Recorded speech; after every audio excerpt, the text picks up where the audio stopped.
Welcome back. Business operation transformation at the Pentagon is on the latest high-risk list from the Government Accountability Office again. GAO says DoD can do more to track its reform efforts.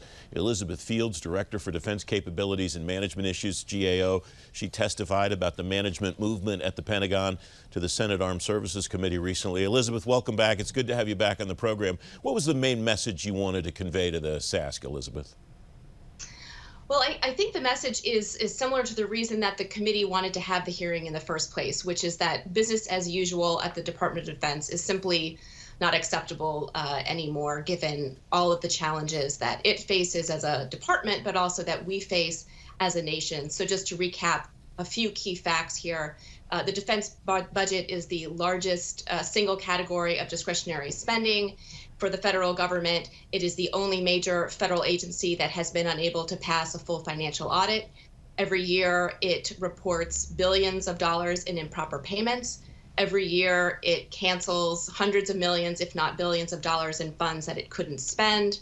And it continues to be plagued by a stovepiped bureaucracy and a lack of reliable data to make informed decisions, and so something needs to change. A couple of the things that you testified about jumped out at me, Elizabeth. These are things we've talked about before, in fact, that you and I specifically have spoken about before on this program, but that don't seem to be changing much. And this is from your testimony. Having reliable data to identify baseline costs of the department's business and management functions has been a key challenge facing DoD, but one the department's trying to address.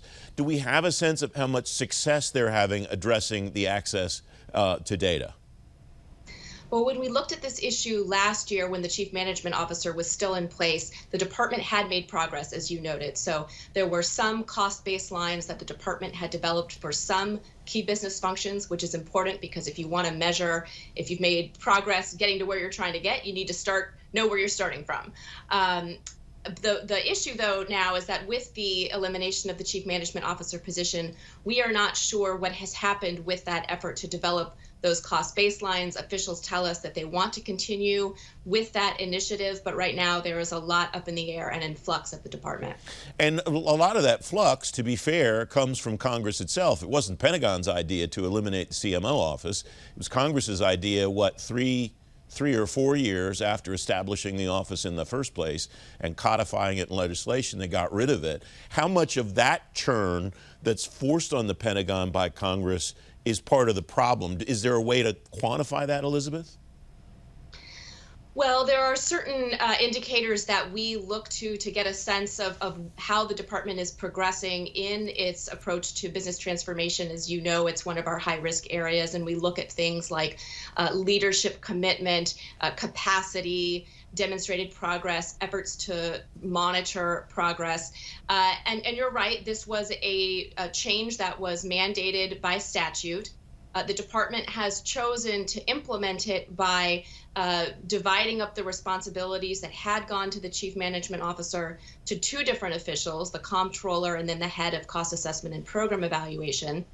The department also chose to dissolve the reform management group and create a new group called the Program Resource Management Group. I think that change from reform to resource management is potentially telling and interesting.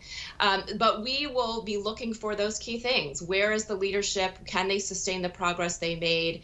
Can they continue to report cost savings that are aligned with reform, so on and so forth? Another item that you testified about was this: DoD still needs clear roles, responsibilities, authorities, and dedicated resources. It sounds like that's what you're referring to in that comment a moment ago, just the fact that they need to decide how are we going to move forward and then start moving forward. Am I reading that correctly? That's right. They need to make that decision, but also they need to make sure that those individuals who are tasked with driving reform at the department are fully empowered to make difficult choices and to make changes that are truly transformative. And right now, the department looks like it will be using the Deputies Management Action Group, the DMAG, to address any issues that Comptroller and CAPE can't necessarily work out on their own. That sounds an awful lot like the model that was used a number of years ago, where the Deputy Secretary was dual-hatted as the Chief Management Officer. That model didn't work so well. So we'll be watching closely to see how this plays out. That's the model that made Congress decide to establish the CMO office in the first first place. You also testified about this, Elizabeth. DOD's reported achievements from some of its efforts, such as $37 billion in savings from fiscal 2017 to 2021.